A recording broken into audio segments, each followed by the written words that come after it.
Hi friends आपण मैंने केमती अच्छे मु तो एकदम बिंदास अच्छे। आज गोटे न्यू आइटम बनवा जाऊँगी से चिल्ली पणस कठा। प्रथम पणस कठा को छोट छोट पीस करके काटिकी से लुण हलदी देके टिके सिझेदेवे।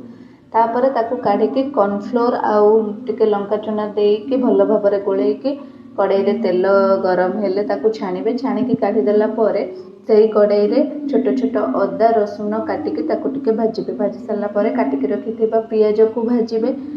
पियाज जस्ट टिके भाजी आसला chilli sauce tomato sauce soya sauce सब जाक सॉस देके टिके घांटीबे। घांटी सारा पर छाणिकी रखिथिबा पणस कठा को पकेइबे। तापर आमे टिके कॉर्नफ्लोर को पानी रे गोलेइकी से पेस्ट को टिके सेतिरे देइदबा जहा फल टिके ग्रेवीटा भल आसे मोटा बहलिया रुहे जहा फल टेस्टा बहुत भल लगे।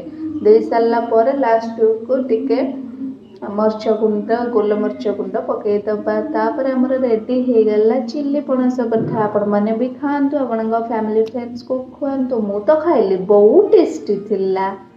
ट्राई करके देखंतु।